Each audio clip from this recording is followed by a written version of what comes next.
the calendar that we're following now, because this celestial new year is in harmony, is happening in harmony with the sky. It is following the laws of Hermes Trismegistus, what above, so below. And you know that many years ago, I think that the calendar is completely detached from the solar lunar calendar. Many years ago, since the change of the calendars, but I think that the last word had Napoleon, who changed completely everything, also the measurement systems and everything. But this calendar is live. It is really depicting the real sky. I will make a small introduction on what this is, what the significance of this day is, and then of course Zori will give us very practical advices. Now, what is the celestial new year? In the ancient Babylon, people would follow, not only in Babylon, also in ancient India, most of the ancient cultures that we know used to follow the lunar calendar, and every single event, every single initiative they would do was in harmony with the lunar calendar, in harmony with the sky. So what is happening is that they would take into consideration the precession of the equinoxes, which is forgotten nowadays, forgotten by the modern astrology, forgotten by and we are taking into consideration now the fact that copying the knowledge of the Sumerians, we're looking at the first lunar crescent, which will appear before the sun enters the point of the spring equinox, which is 5 degrees Pisces astronomical sidereal coordinates. This is about the Sumerian culture. Later on, the Sumerian culture was changed by the Babylonians. They were very different people. They're a Semitic nation. They would speak Semitic languages, the pre-language of the contemporary Arabic and Israeli. So later on, when the Babylonians conquered Mesopotamia, the land of the 2 rivers, Tigris and Euphrates, it was changed. The Babylonians, they would do the following. They would say that the first lunar crescent, which appears after the sun enters the point of the equinox, is the beginning of the new year. However, we chose to respect the most ancient calendar, and we're looking at the beginning of the celestial new year, the month of Nisan, Nisanu. In some cultures, I think in Turkish language, Nisansiu remains in their vocabulary, Nisan. So the first of Nisan is the day. Tomorrow in the evening, you will be waiting for the sun to set, and you wait on the western horizon to see the moon, the first appearance of the lunar crescent. This first appearance will describe the complete year ahead, from first Nisan to first Nisan in the year 2021. So basically, what is every single event, whether there will be wind, whether there will be fly, bird around you, whether there will be a storm, whether there will be just anything happening around yourself during this particular moment, the appearance of the first lunar crescent is omen. It shows how your year will look like, what the year will bring you. And you feel free to make your own interpretation based on your own philosophical and belief system. So this is the significance of the day. So, and these are Hermetic principles. What above, so below. We're really looking at this day in harmony of the sky, with the sky. What is happening above, we take into consideration. Every single thing happening on this day is concerning us. So I can't see who is watching us. Is it going fine, Zori? Yeah, hello everyone. More and more people are joining at the moment. There are 23 people, but wonderful. Hello everyone. I don't see you, but Zori will see you. And if you have questions, we want to make this very open, free conversation to be pleasure for everyone. So in the meantime, we will be answering some questions. Yeah. So let's start first with the significance of of the new year and why it is important for manifesting, because this is what we called this video, manifesting in line with the new year. And the thing is, it's quite important to pick the right timing. And you know this very well, Krasi, because you make the talismans that are perfectly aligned to the sky. But even back in the day, timing was always observed. Whenever people were making their rituals, their sacrifices, the beginning of the new year, everything was related to a ritual.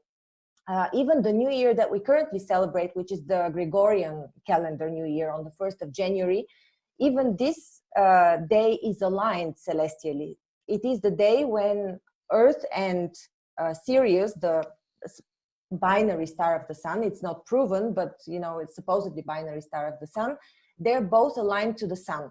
So this is also a very special day, and there's some people that dated back to Egyptian time when Sirius was very much cherished or coveted, and therefore this is important for the people in power who changed the calendar and for whom Sirius was a very important star.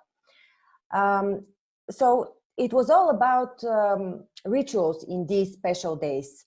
And why? Because there are portals opening, because the energy is right for us to do certain things. And here I'd like to talk about some principles of manifestation, or of making our will happen. I wouldn't call them necessarily rules, but they're really principles that have always applied. And I know that the word manifestation has been a bit overused and it's a bit worn out, and it even sounds cheap. But as a matter of fact, it is making your will come forth. This is you creating things. And this is a human skill. This is not something that we can take away. It's a natural thing. So yes, the first thing, yes. yeah. So even though the word is worn out, it doesn't mean that we don't carry the skill, that it's not true. Very true.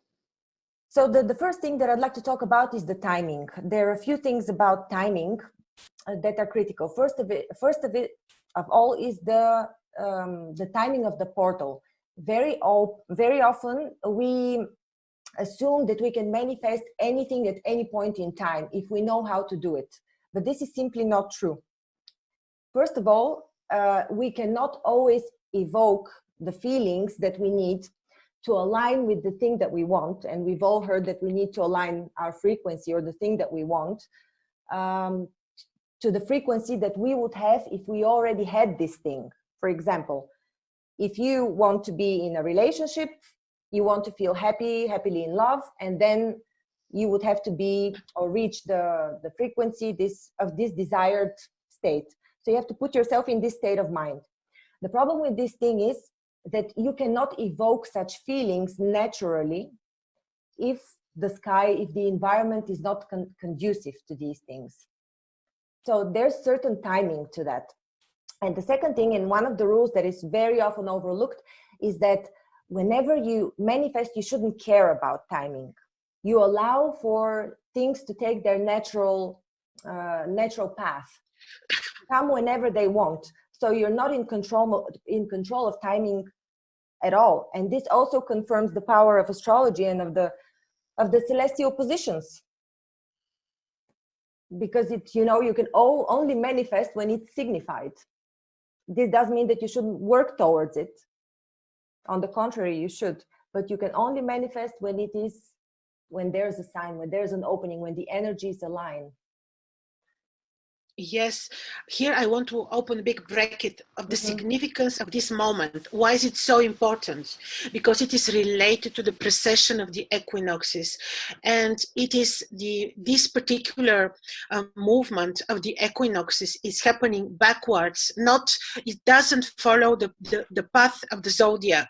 So it is taking the path just the other way around, and why is it so significant? Because it is a very slow path, and it is taking approximately 300-400 years for the equinox to stay in the path of the Pisces, where it is now. The spring equinox for the northern hemisphere, and this is the autumn equinox for the southern hemisphere. So this particular place is emphasized by by the position of the earth and the sun together. It's like it's been literally emphasized. It has very significant importance. It makes the sign of Pisces like cardinal. It gives cardinality, it gives mission to the sign of Pisces. It is so that statistically, every time with month of Nisan, the lunar crescent appears for our era every time around the 5th degree Pisces. And since it is moving backwards, we're having 5th, 4th, 3rd, and so on and so on. So we are having approximately 360 years to stay when the equinox will stay in Pisces, and then we're entering the era of Aquarius. So we're not yet in the era of Aquarius, we're still in Pisces, and this moment and this place is very, very, very important because it is describing the era. It is describing the nature of the era, the character of people, the character of humanity, the events that happen. And you will say, why, if this is Pisces, we are living in such dramatic, literally, era with diseases, with pandemics now? This is because the sign of Pisces is divided into small sections, dodecatemoria, and in 2015 approximately we entered the small section ruled by Mars. And guess what? Mars is not bringing peace. Mars is bringing diseases, conflicts, natural disasters, just name it. So that is why it is the spiritual era of Pisces, with this small but very important emphasis that we are in the place of Aries, of Mars. So we'll be ruled by Mars because this is the dodecatemoria of Mars. So the first lunar crescent will appear tomorrow in the sign of Pisces around the 5th degree, always around this degree. It's never exact. Venus, luckily, will be there to save our lives, to give us hope in this disastrous moment, because Venus will also be in Pisces, exalted, beautiful, powerful, evening star. So she's the queen of the night, and she's going to help us. Here we will be giving, Zori will give us very nice information about methods, rituals, how to manifest what we desire. But I will want to tell you, to bring you a bit briefly back to Mesopotamia and to tell you what they used to do.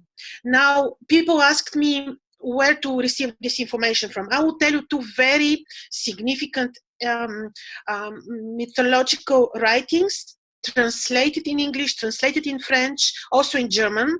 And this is, the first one is the Epic of Gilgamesh. The Epic of Gilgamesh is astrological work.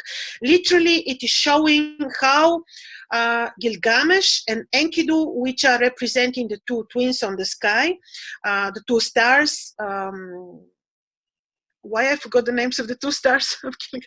Pollux and Castor. Yeah. Mm-hmm. Yeah, excuse me, Pollux and Castor. So these two were following the path of the sky, and Gilgamesh said in one point, "Mother, I will be back and I will celebrate the two Akitu festivals. One is tomorrow when we see the first lunar crescent." Which is showing the 1st of Nisanu, and then the next one for our hemisphere is when we're having autumn, and this is the month of Tishrit in Babylon. So he said, I will come home to celebrate the two festivals of Akitu, because there was nothing more important than the Akitu festivals. And then at that time, when the lunar crescent will appear, the priest, the high priest, will really stay in the ziggurat. They had a tower in the temple called ziggurat, and he would stay and he would watch the sky, and they would have these astronomical diaries, some of which we found now on cuneiform. What is interesting, they would celebrate from 7 to 12 days.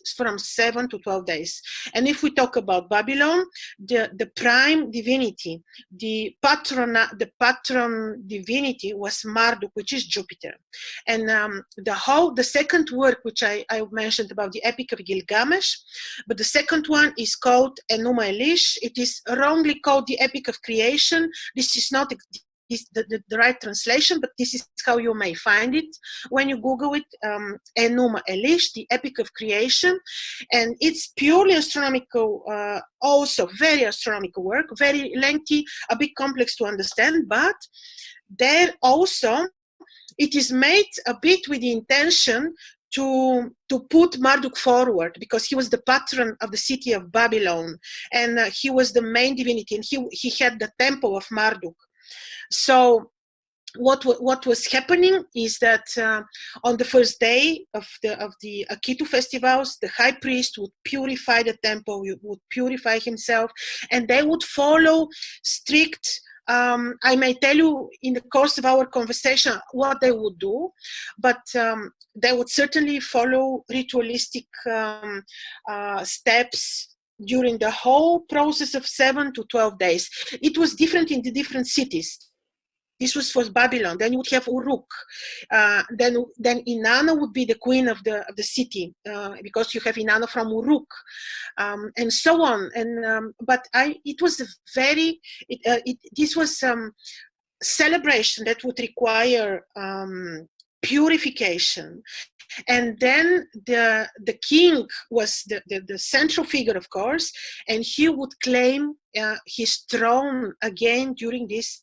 He would go through very specific ritual of purification as well, when the priest would even humiliate him. So he would claim again his throne, and yes, it was, and then this would continue 12 days, and then they say in the end the divinities and the kings would go back to their places, the gods and the divinities. And here I want to open bracket, important bracket. Yes, you hear, and I will read you in a moment one incantation which is translated in English, which was known to be sang during the festival of Akitu, but here, very important bracket to open. You hear about different divinities in Babylon. Yes, that is true. The Babylonians, the Akkadians, and the Sumerians as well would have what is called the monotheistic religion. They would have many divinities, many gods that they would worship. But the Hermetic idea is behind everything. And yes, you would have many divinities, but the creator was one. And every single divinity, every single planet which is represented by, the planets are only principles. They are represented by divinity. And even though you have all these divinities, it was known that they are manifestation, they are principles which are behind which is the only one and only one creator, and it's only one God and it's only one creator. So everything is result of the will and the desire of the only one holy and highest divinity, God creator. Mm-hmm. Krasi, I will pick it up now and talk a little bit about the rituals and how this relates to the principles of manifestation. And if you could please check the settings of your channel, because the live chat is currently disabled. You need to change the settings to content that is not for kids. I did, but maybe it disappeared. Okay, I will speak, and in the meantime, I will try to fix this, Zori. Okay, so now I'd like to relate here what you talked about, these rituals and why rituals are important, because as a part of my program, probably you've heard before that I've made this program, Start a Business with Meaning, and as a part of it, I have a few modules that talk about spirituality. And in one of the modules, I specifically talk about manifestation. And when I talk about rituals, I'd like to make the disclaimer that a ritual using anything that is physical is not necessary for you to manifest anything. Everything is happening with your intention and with your beliefs, or with whatever you carry inside. The connection, though, between the body, the mind, and the spirit requires you very often to intensify this, to intensify the ability that you have to intend and to believe. And that's why magicians use their tools. For example, when Krasi makes talismans, she uses her tools. She uses special herbs. She uses special scents that not only are meant to invoke the principle and the planet that she is invoking, but also to subconsciously link her, strengthen her intent into what she's doing, because this is a magical ritual, as a matter of fact. The same thing you're doing whenever you're manifesting, to intensify what you're doing, to submerge yourself entirely in feeling, in thought. You might use rituals. So I've been using the Silva Method. If you haven't heard about it, you might research. I'm not going to go in depth what it is exactly, but it is a mind tool that can be used for healing, for manifestation, for clearing past fears. Basically, it's an all-encompassing method of mind control. And whenever it's used for manifestation, there are a few rules to be observed. One of them, connected to the link between the body and the mind, is that whenever you're in alpha state and you're meditating with the power of your mind, you know, creating your images, your visualizations and everything, if you use your body and involve your body in the actions that you're doing, say you want to delete a certain picture, then you might go like this on your mind screen and actually physically move your hand, or you might take out something of somebody's body that doesn't belong there with your actual hand. This actually, the connection between the body and the mind is very strong when you're alive. So, so naturally, when you do that, it makes you believe even more. It's not the actual act, but it's the intensification of the belief. So this is why it's important. This is, by the way, also a mystic and hermetic principle, that everything is happening in the mind, and all the tools that are being used by magicians and by even occult practitioners, it's only to intensify their intention. But I don't want to go, you know, into anything occult, or I'm also not a specialist there, so there's nothing much I can say about it. I'm just going to talk about principles here. Yeah, shall I go on with the third very important thing? Now I wanted to ask you, Zori, you mentioned the Silva Method, which is very, very powerful. I know that, and I know that you use it from very long time. And I heard about this method before, but I have no idea how it works exactly. But because it is very relevant now, give example. We are saying two things. We are having a portal, which is tomorrow, the powerful day of the first lunar crescent, which basically is new beginning. It's like it is start of everything. People can start important activities. People can just like a new and fresh start. Say from this day I want to change this, I want to change that. But practically, and of course you can simply say your prayer, address the divinities, address the creator, use this opening, this portal. Of course we can also use it in our very simple human way. But give us knowledge of specific example, how to use the Silva Method when on this particular day. I'll give you a few, but before I give you exactly how to do the method, now that you're asking me to do it, I will do it briefly. And we have a lot of comments, by the way, and a lot of questions that I'll read in a bit. Say this, and this, then we make a pause and we read the questions and we answer. Yeah. So a very important principle of the Silva Method is that whenever you're trying to manifest something, you should think of the benefit of at least one other person or of the planet. This is key. So you're not only working on yourself. This is very key, and it's a principle that unless you apply it, no matter what you're working on, whether it's health, whether it's money, whether it's your job, unless you apply it, your manifestation desire will not happen. And why?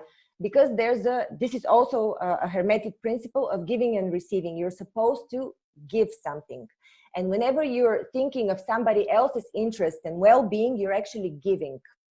The highest form of giving you can do is when you give of your purpose, why you're supposed, the reason you're born and incarnated. When you give this to the world, when you live on your purpose, this is your highest level of giving you can do. Because if you have a lot of money and give a little bit, that really doesn't mean anything. You're not deprived of anything. Kind of own sacrifice. Exactly. Yeah, own sacrifice. Yeah, it has to be valuable. But the principle is also observed, as I said, in the Silva method. So whenever you're expecting to receive something, you should first give in the sense of visualization that somebody else is happy, that you're doing it for someone else. And I'm not saying that that you should put yourself on the back burner and wait. Of course, when you're doing this, requires a bit deeper understanding of the philosophy of the Silva method, because when you are working towards achieving something for yourself, unless you, I'm repeating myself, but I'm trying to explain it.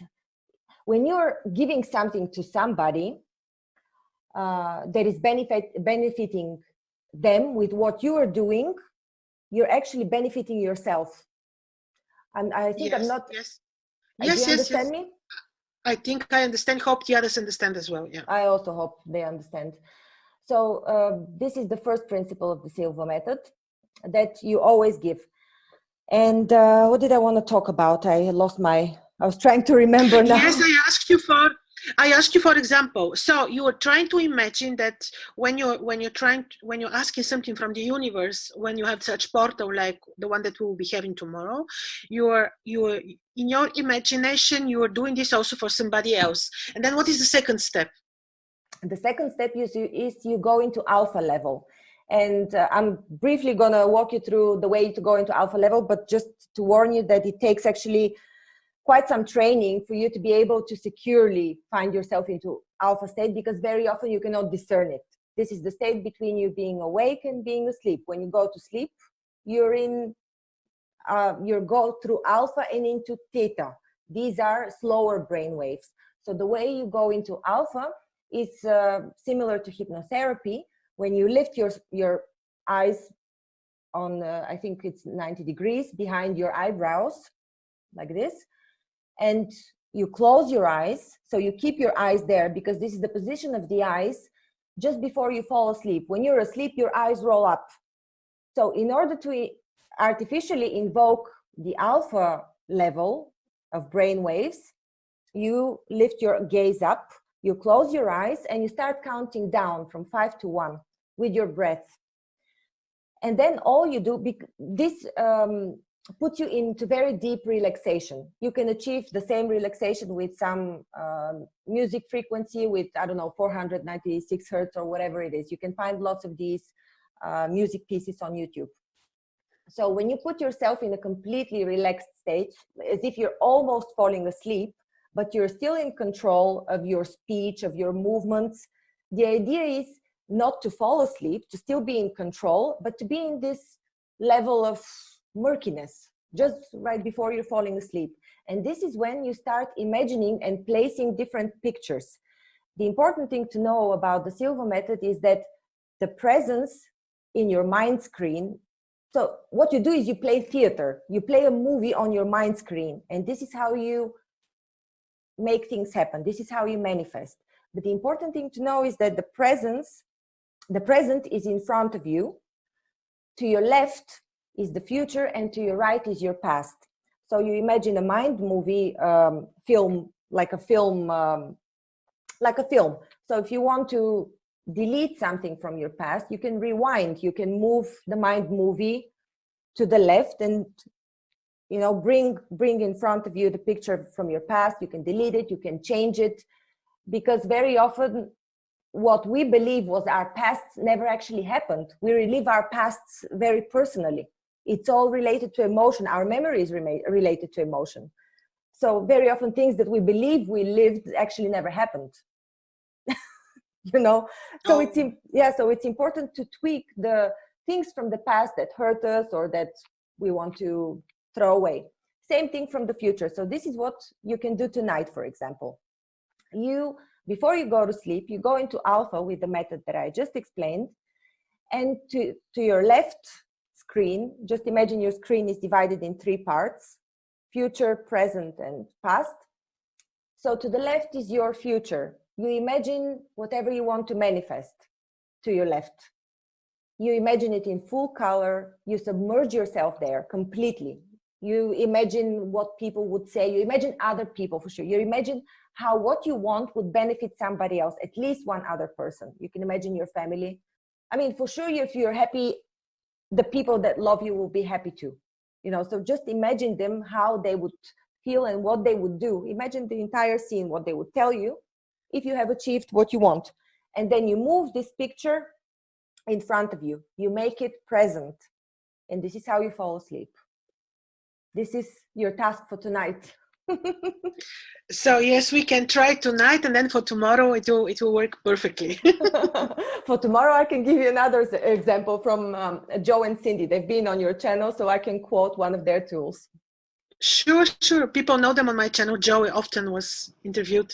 Yeah, so one of the tools that worked really well for some of our clients, because Joe and Cindy make group sessions on Healnlearn. So for what they've given as an example is you take a bunch of incense, let's say 10, 12 incense, how many you have, no matter how many you have, you make your prayer to the incense. You call in your spirit guides, you call in Creator, Mother Earth, and everything that Joe has already taught your viewers as well. You pray holding these incense sticks, and then you light them one by one every day or whenever you think about it. So with this physical reinforcement of the prayer, you don't need to pray over and over again because you've prayed once. But your subconsciousness remembers the prayer. And by the mere fact that, you know, you're holding this bunch of sticks and you're taking one by one, your subconsciousness already knows and relates that this is related to the prayer. Yeah. Oh, so you're saying that you do not burn them completely. You burn them one time, but not completely, and then tomorrow you do again and again until they are completely burned out. You burn them one by one, all the incense. So let's say you have 20, you burn them one by one. You can burn 5 a day, you may burn 1 a day, it doesn't matter. All right. Yeah. Yes, this sounds like a very good way as well. Yes.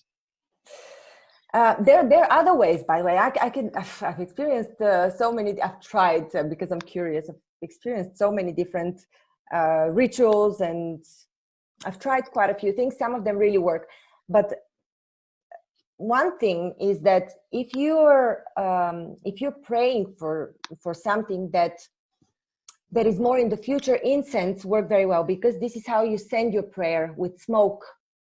You send your prayer to the gods because in the dimensions, they're up there. They're also inside of you. But what we perceive as past, future, dimensional location is not really the same in the spiritual world. But for us, God is up there. So this is what we do physically.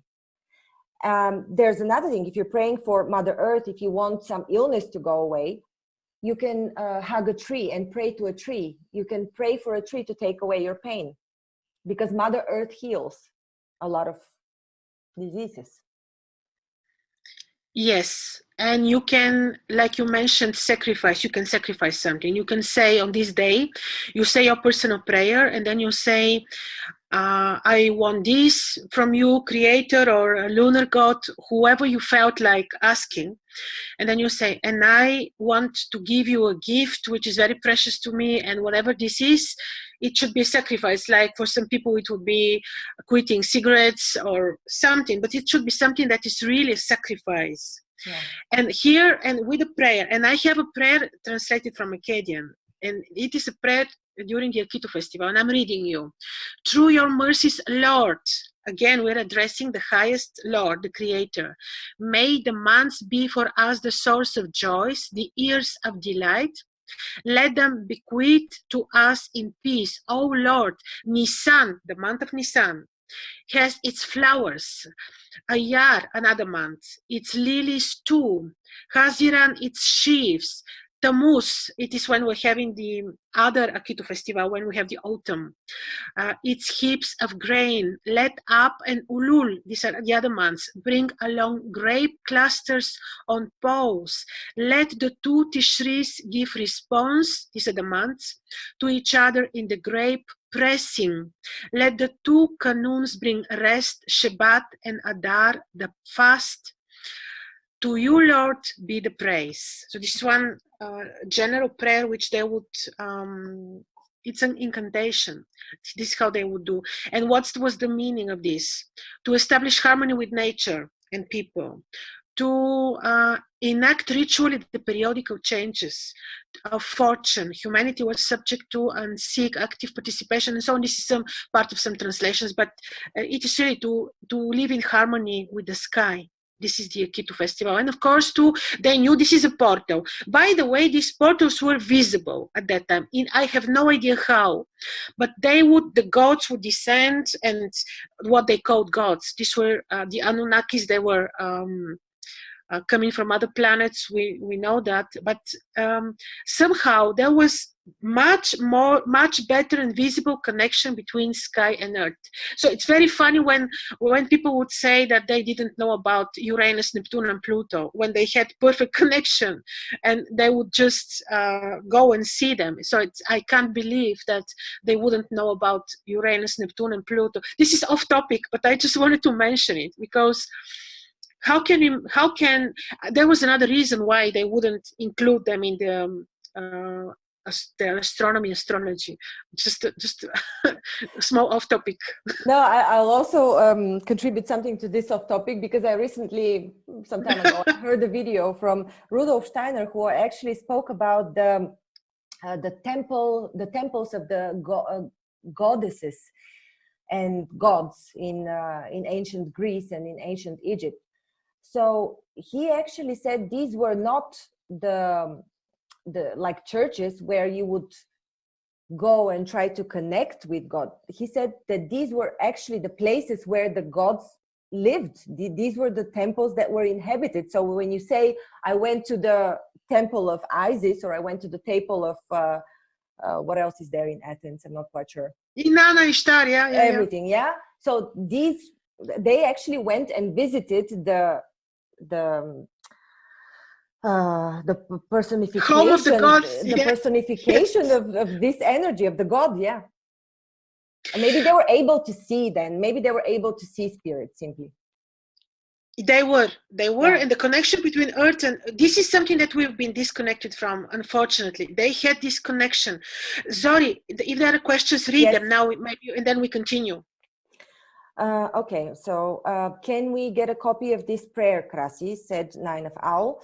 I'll start from the beginning. Yes, though. Mm-hmm. I will put it as in the comment section. Sure. Okay. Here I will advise you something, prayers, something very beautiful, which you can use, and you can find it on my website. I will put a link. These are the prayers of Orpheus, the hymns of Orpheus. You can use them for your rituals. If you want to address, in the beginning, when I was making the astro magic rituals, and I wanted to invoke spirit of planets, I would love to read the prayer, the hymns of Orpheus. They are brilliant. They're so beautiful. Later on, you can, of course, change them. You can use your own words. But I will put a link where you can find the hymns, which you can also use. Okay. So I will be using this time to invoke Inanna, says Nine of Owl. Thank you for the talismans, says Sonia Carol. Sacrifice. Yeah, we can talk a bit more. Hi, Sonia. We can talk a little bit more about sacrifice, maybe. She says the talismans have helped me more than I can say. What time? Thank you, Sonia. I'm very happy. I also have talismans. I love them. I have the feeling they really help me also. I feel so secure and warm with them, you know. It's just like an extra protection and air. They give me an extra sense. That is for sure. Yeah. But that is for sure, by the way. Yes, Sonia. I love the way you incorporate energy work with astrology. My question, what is the most important transit that will be excellent aid with manifesting methods? This is a question from Mango Notes. I don't understand. She means what are the most important transits that are beneficial for manifesting? Well, depends what you want. Right now, for example, I see this as a very general portal, Zori, like your wishes to come true, and then it's like a portal to I don't know what to reach the creator, if you want. What I do always is I just pray. I send my requests. If I want to have fresh new start for something, then I do, but always with some kind of personal sacrifice. Mm-hmm. Something that will hurt me, that I love, and I have to quit, or Yeah, because sacrifice is always also giving. You know, giving and sacrifice giving. is basically the same. So, and very often you might want to actually sacrifice something willingly so that it's not taken away from you. This is also Exactly. Mm-hmm. Heating, exactly. And sorry knows, but we're Bulgarians. This is very much applicable for our culture. The Bulgarian master Bein Sedunu is saying, when you sacrifice something as the gift, and it's like you are announcing it. You have the intention, and you are announcing your sacrifice, and always the spirit world is responding. Mm-hmm. You're placing request behind, like you're saying, I am sacrificing this, and this is my gift to you, creator. Please help me with this and this and that.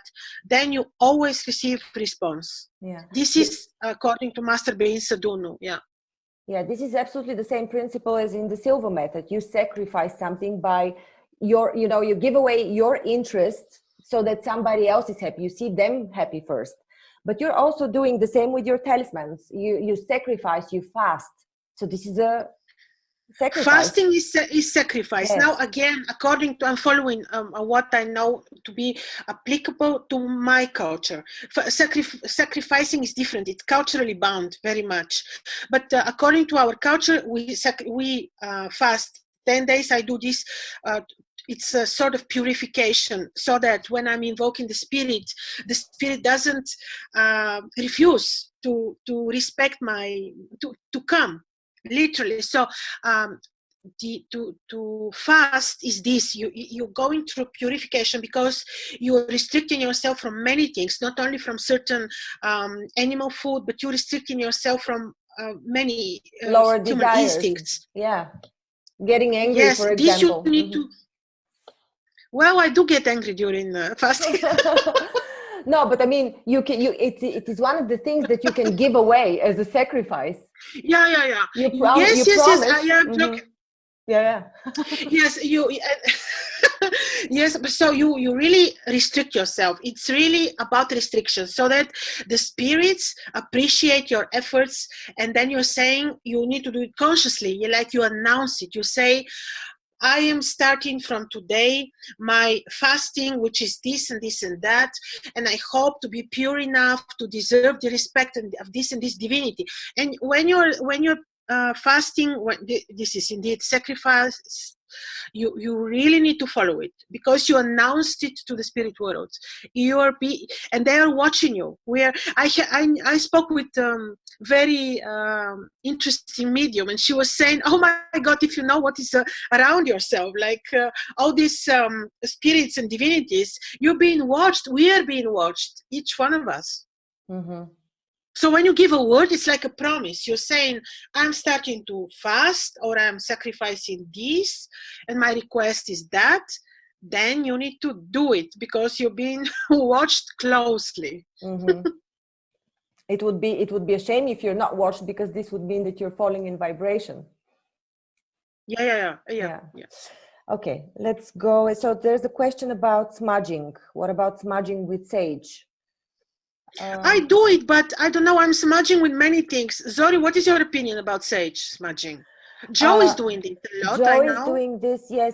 I think it really matters a lot how you're brought up, what the herbs from your region are, what your regional rituals are in the area where you come from. Because I think it's much stronger when you practice the rituals that were practiced in your tribe of where you come from. If you know your ancestors, it's much stronger than, of course, sage is, universally strong. But if you know what your ancestors were doing, because these things were practiced everywhere. I mean, behind me, I have a book here. You wouldn't imagine that they're so spiritual in Germany, but this is a book that says shamanic rituals in German. And I haven't read it yet, but it's beautiful. And so even in Germany, where you think it's such a practical country, people never do such things. Back in the day, they used to practice shamanic practices. Maybe they didn't call them shamanic, but I want to say something about the herb sage, because you're saying sage is used in many astral magic rituals. Sage is part of one of the herbs for when you're invoking speaker. Sage is even used. Many stars can be invoked. I don't know. Sage was used in ancient times a lot. I think it was mentioned also in the Babylonian herbal books. But it is not without importance how you got your sage. If you just go and buy it from the pharmacy, I have no idea whether this is powerful enough. It has to be gathered on a very appropriate moment. And here I have separate video on herbs and how to gather your herbs and why it is very important. There is this story, and I forgot. Theophrastus, I think it was Theophrastus, if I'm not mistaken, because I was saying this story long ago on my channel. But if you're interested, I can place a link. But it is the story of him being a magician, and he was saying, he was complaining that his magical astrological talismans don't have power. They just wouldn't work. And then he went to one medium who invoked the spirit of Asclepius. You know, on the sky, Asclepius is Ophiuchus. Asclepius is the god of the medicine. And Asclepius, really the spirit was invoked. Asclepius showed in maybe physically in front of him, the spirit. And he says, yes, your talismans wouldn't work because you're not gathering the herbs on the right planetary moment. So if you have the knowledge that the herb is ruled by Mercury, you have to gather the herb on the day of Mercury and the hour of Mercury. And there are very, very easy calculators online which can calculate for you the planetary hours. Like Google planetary hours calculator, and then you get it. It's really very easy, but it is very important that you gather the herbs on the right planetary moment. Otherwise, they don't work. I'm not risking to buy herbs from the pharmacy. During the summer, I'm spending time in Bulgaria, and we have in our country we have beautiful herbs, and I'm gathering them. Like I wake up very early on Friday to gather the Venus ones, and then I dry them. So you do not have to do this every day. You can dry them. I have herbs which I'm keeping for 2-3 years. Dried, nicely packed, they have the powers. Another thing is that the seeds are also very potent, very, very powerful. Okay, this was just bracket I opened again. Sorry. I will add something to that, because while you're speaking, I'm also getting more and more information of what I can contribute. And here I'm also say it. Mm-hmm. I'm here thinking about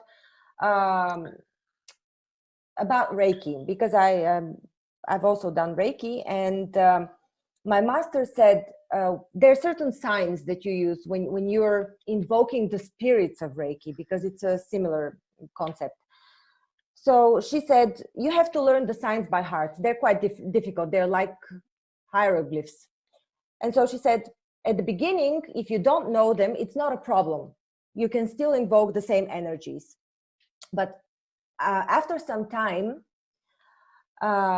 if you haven't done your work and you're still not able to draw them perfectly, they will not come anymore. So it's really about your intention.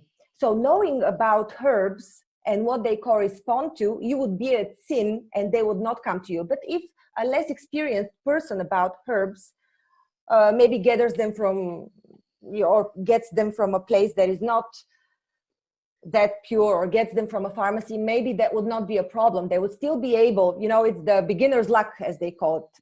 So they would still be able to invoke the spirit. But once you know about these things, you have no right. Oh, yeah. Once you have the knowledge, exactly. Those that have the knowledge are being judged a bit more severely. Yes. Yeah. Okay, let me read some questions. Okay, what about smudging we read? We need to know the time when this portal will be open as well. You already talked about this. Krasi, please leave resources after the stream ends. This is Mango Notes. I live in Egypt, and yeah, Zori is right. Temples here considered to be the place where you meet gods. Oh yeah, Sarah is this. Yeah. I lost the name at the moment. Let me see if there are any other questions. Frankincense and myrrh is also perfect to use. Yeah, absolutely. These are one of the 3 incense, and also frankincense, myrrh, and there was a third one. Was it sage? I'm not quite sure, but also I wanted to insert the importance of this nut. You probably know it, cedar nut. Is it cedar? From the cedar tree. Cedar is sacred to many cultures. Yes. The cedar is sacred to many cultures, I believe, yes. Yeah. So since this invokes high vibration, anything that invokes high vibration, you can use in your manifestation rituals. So myrrh, sage, you know, oil from cedar tree. What? The best, you know what, here is another thing. The best oil, the best the best aromatics, the best qualities of aromas, the best incense. This is very important because it is also kind of sacrifice, and it is not without importance what we are sacrificing. Yes. The quality of the products we use. Yeah. So here, Valerie Peterman says, American Indians believe that sage, I suppose, kills bacteria in the air for a month. So there are medicinal reasons. So I'll give you an example here that is really striking. At least it was such a surprise for me. Some time ago, we had fleas at home because we hosted a stray cat for one night. It was not stray cat, it was lost. But it had been out for 3 days, so it had caught fleas. And so suddenly, two weeks later, our whole house was full of fleas. It was really impossible to sleep. It was a horrid story. So during the meditation with Joe and Cindy that we do every week, somebody gave me a message from Spirit, and they said, you need to put lemongrass in one of those vapor lamps, damp lamps. And I did that, and I had no bites anymore. They kind of disappeared. So for a few days, I saved myself from fleas with the information that was channeled to me to basically use lemongrass oil. Well, see, yes. Yeah. I'm looking for some questions. How do we know that the materials are high quality? Will you include resources? Well, you will see. You know, they, for example, you will see that people sell fake oils, essential oils. You see that fake. I also bought fake one. I didn't know it's fake. You see it, it's fake. It doesn't smell the appropriate smell. It's just fake. You see that. Has to be real. Has to be without any additives and stuff. Has to be real. But very often they come close to the real smell, but then they have some additional chemicals inside. Sometimes it's really difficult to discern them, though. But okay, this is something. It is well. Then, if it's something that we really like, that intuitively doesn't bother us, then it's good. Yeah, trust your intuition. That's a good one. Let me see. I don't see any. There was a question about transits, but I lost it. The question was if there are any special transits, I believe, to our personal planets that would make it easier to manifest. Oh, of course, it matters. Of course, it matters. It is always good to have benefic planets like Venus or Jupiter aspecting your ascendant or aspecting a luminary in your horoscope. But this is a very big topic about transits, and it's really very big topic. It can't be covered now because try to have benefic planet in a angular position, for example, the moon to be waxing and harmoniously aspecting your ascendant. There are too many rules. many. But if we do not look at the horoscopes of each one of us, and we simply use the specific situation on the sky, this is a portal. It is not entirely perfect, because there is no such thing as perfect. Actually, the sky is always perfect, just that we perceive it differently. But it's not in harmony with our expectations always, so to say. However, it's a portal. There is very beneficial placement of Venus, which we can use. Yes, in this very moment, Mars and Jupiter are together, which is not very harmonious. Saturn is invisible, not very harmonious, but this is just part of the lessons.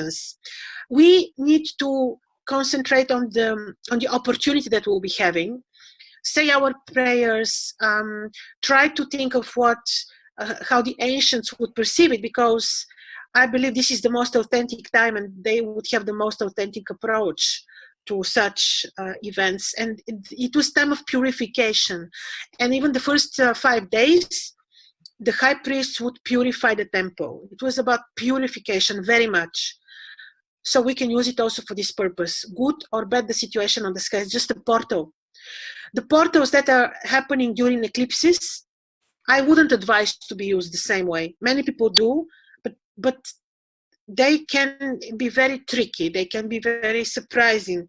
But this one I see as beneficial, as an opportunity. Here there was somebody talking about their friend in the hospital. I hope they get better, but there was no question. I wanted to add something maybe as a last note about masterminds and people focusing their energy towards one goal and how strong this is. Masterminds are also practiced in the Silva Method. When people enter alpha level, they can be at different locations, but they still enter alpha level at the same time, and they work towards one goal, and then the energies amplify. And the same type of mastermind was used in any ritual, because lots of people would do exactly the same things. You know, during the Keto festival, they would, I don't know what exactly, do you know what they would do? Because I'm not quite sure if you, but they would do exactly the same things, right? A few people invoke the same, or are immersed in the same energy. They pray for, because it, as far as I read today, it's called the head of the wheat. It's the head of the year, but it's also the head of the wheat or something like that. So they prayed for abundance, for their crops to be abundant. So this was their intention. They do certain rituals at a certain point in time, in this case for the crops. But it was a mastermind. We call it nowadays a mastermind. Not without gratitude. Gratitude is of key importance. Gratitude. Before asking, we need to express our gratitude to what we have. And this is how they did. They would take, in Babylon, they would take the two major epics, like the Epic of Gilgamesh and the Enuma Elish, and they will recite it all the time during these 4 days.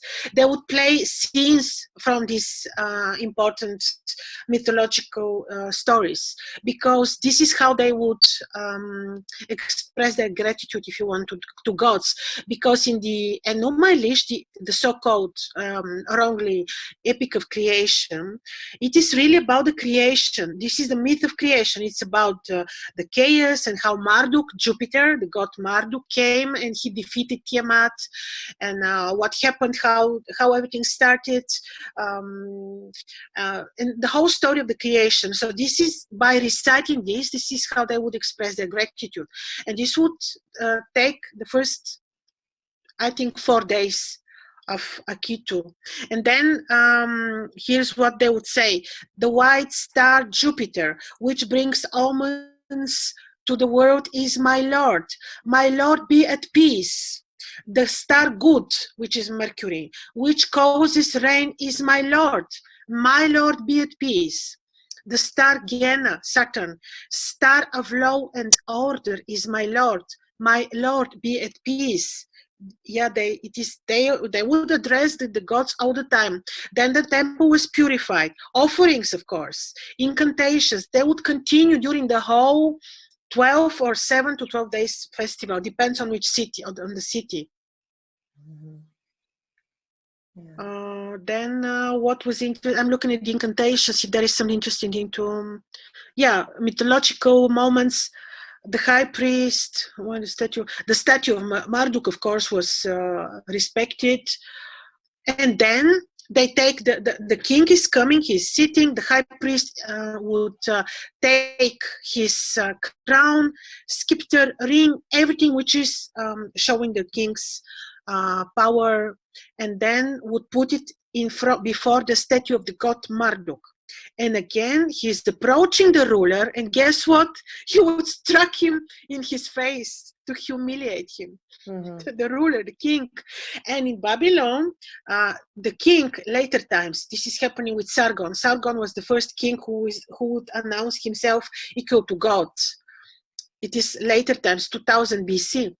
And then this is how he would humiliate the king, and the king would have to reclaim his power again. So yes, it was very different than what we were doing now, but some things we can pick from there, like the gratitude, the addressing the not only one divinity, the creator, but also the planetary principles.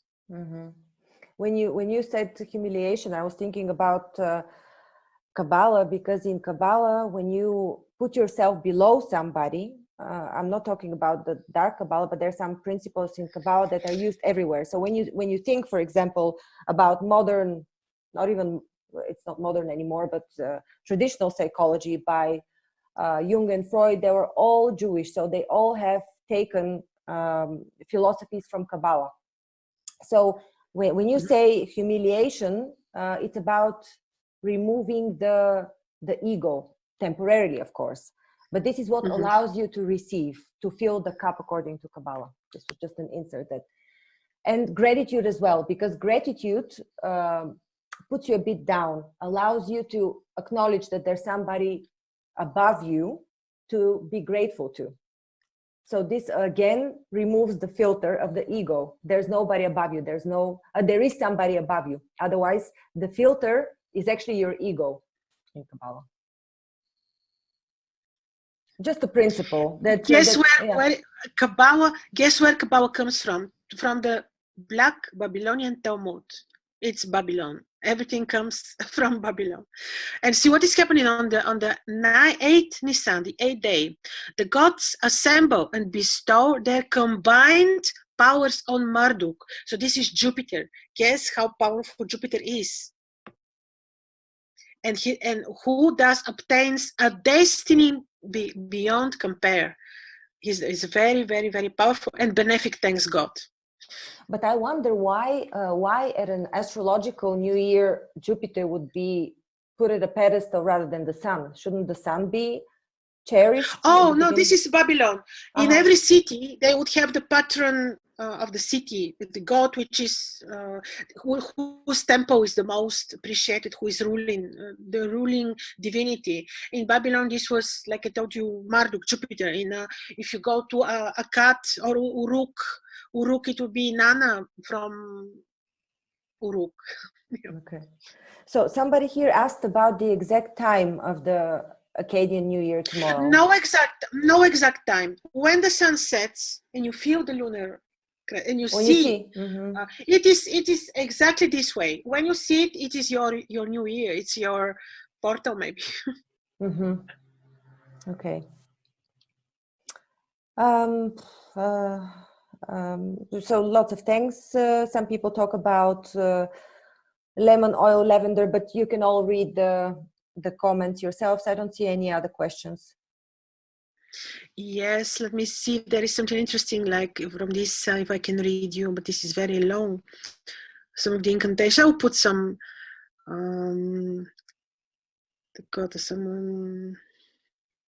Yes, then on the 11th day, the gods assemble to decide on the destinies, to determine the destiny of the society for the coming year. But during all these 7 to 12 days, priests would look what's happening on the sky, especially on the first day. 1st of Nisanu is the most important day. And then on the day 12, the visiting gods return to their temples. How? Just the people carry their statues, I believe. But we don't know exactly.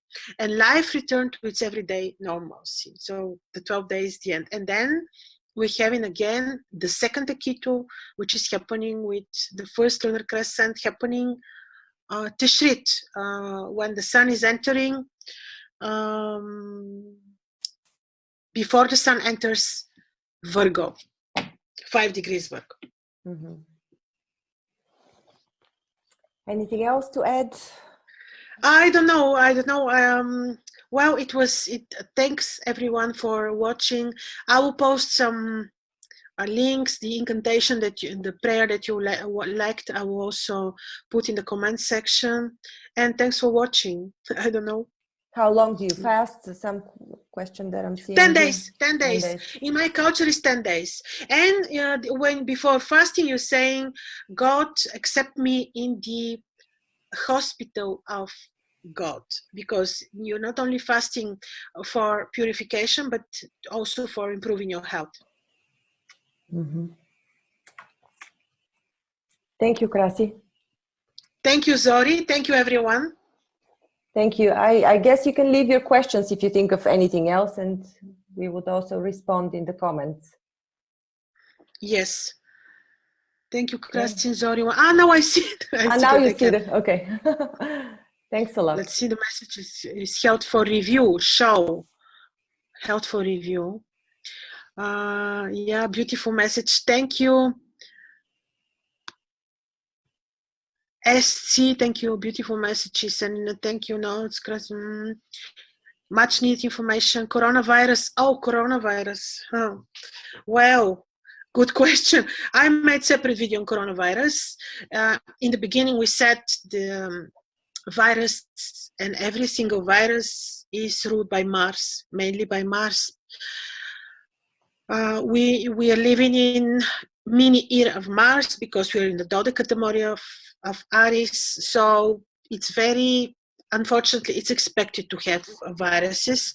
Unfortunately, this was provoked by the last eclipse, which was very, very sad. It happened when we had all the planets together in Saturn-Pluto conjunction as well. To see how the virus will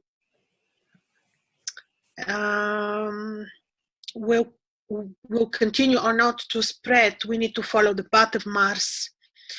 Right now, Mars passed the point which was the eclipse point. This is not good. Then there will be this point when Mars is going to join Saturn in Capricorn.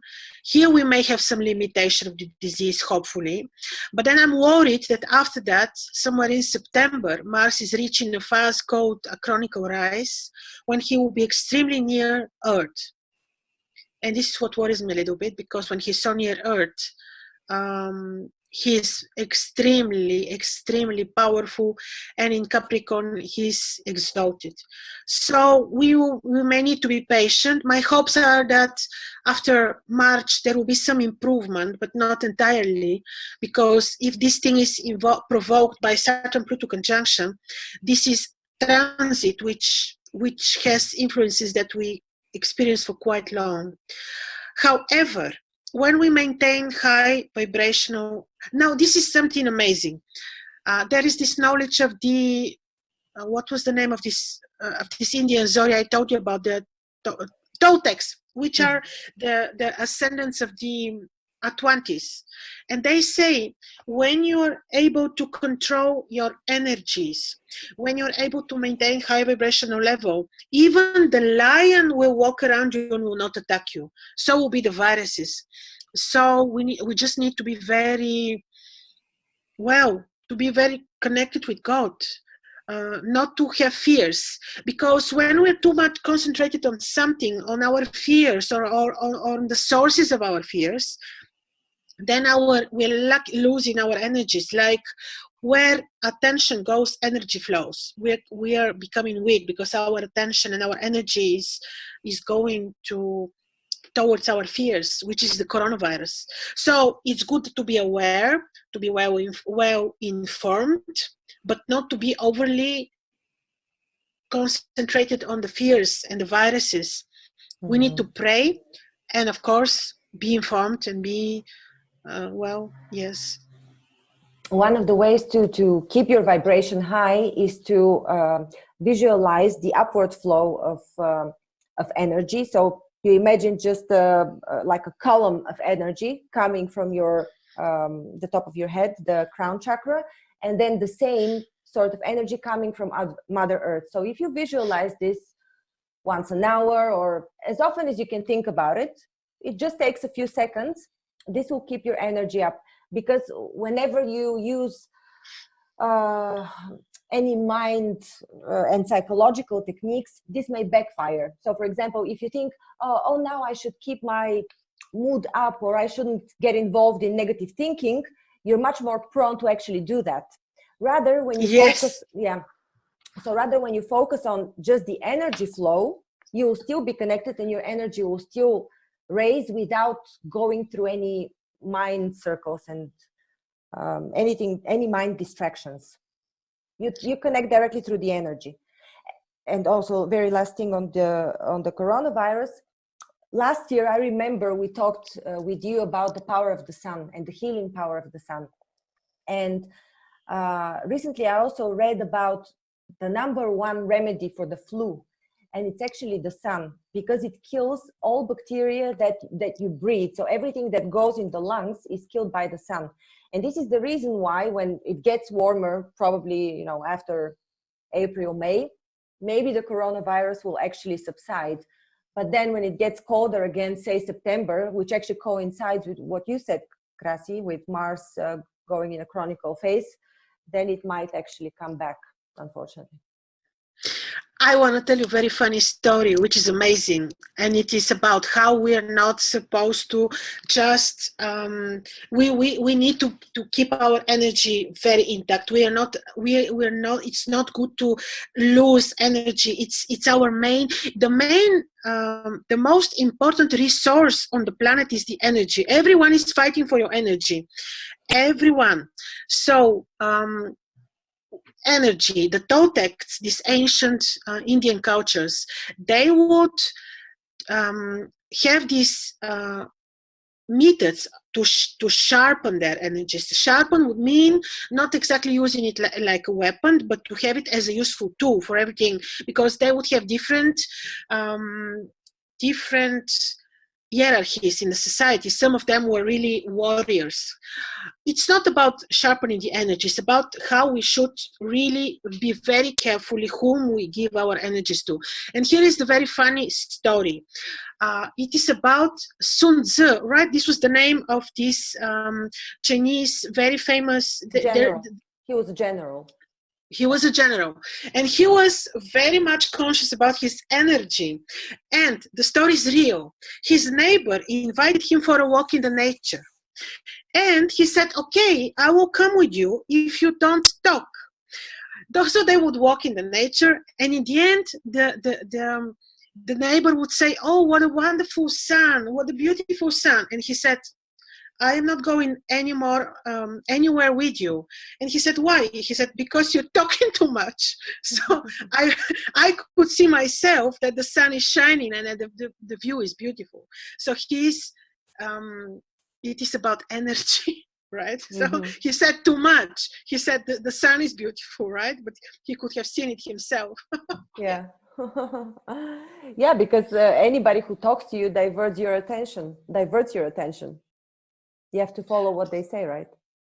Yes. So where attention goes, energy flows. Yes. We need to be very careful with our energy. We need it, because this is the more we lack energy, the more vulnerable we are towards to viruses and other forms of attacks. Everything. Yeah. Okay, I think we can close here. Thank you so much, everyone, for watching and for your questions, and see you another time. Yeah. One more thing, you might consider stocking up with some food. It's not about the doomsday or creating fear. It's about just having some security. It will make you feel better, just in case. Yeah, absolutely.